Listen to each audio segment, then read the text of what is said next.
Bharuch police સ્વાંગમાં બે ઈસમોએ ઠગાઈ કરી હોવાના સમાચાર હાલ મળી રહ્યા છે। આપને જણાવી દઈએ, ભરૂચ પોલીસના સ્વાંગમાં બે ઈસમોએ ઠગાઈ કરી છે। અંકલેશ્વર જીઆઈડીસીના માનવ મંદિર પાસેની આ ઘટના છે। આપને જણાવી દઈએ, પોલીસનું કાર્ડ બતાવી ઠગાઈ કરવામાં આવી। મહિલાએ પહેરેલા સોનાના ઘરેણાં લઈને ઈસમો ફરાર થઈ ગયા।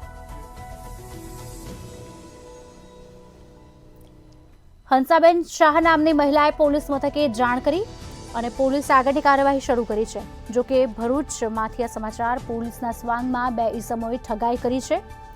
અંકલેશ્વર જીઆઈડીસીના માનવ મંદિર પાસેની આ ઘટના છે।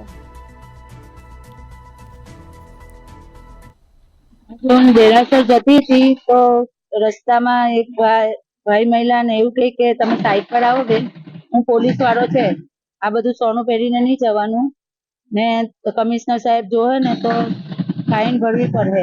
એવું કરીને મને સાઈડ પર લઈ જાય ને કીધું કે તમે આ બધું સોનું કાઢીને કાગળમાં મૂકી દેવ ને પછી એમણે એમ કે તમારા મારા હાથે જ હું અંદર મૂકી દઉં, તો થેલામાં એમણે મૂકી દીધું કઢાવીને ને પછી હું દેરાસર બાજુ ગઈ ને ત્યાં જઈને જોયું તો અંદર કશું નહીં હતું, આવું નીકળ્યું। કેટલા લોકો હતા ને શું લઈને આવ્યા હતા? કેટલા લોકો હતા ને શું લઈને આવ્યા હતા? બે લોકો હતા, હવે એમ જ હતા, કઈ પોલીસ નો કાર્ડ બી બતાવ્યો પણ દૂરથી મને નામ ને એવું બંધાયું નહીં। પોલીસને જાણ કરી? હા, કહી દી ને પોલીસ।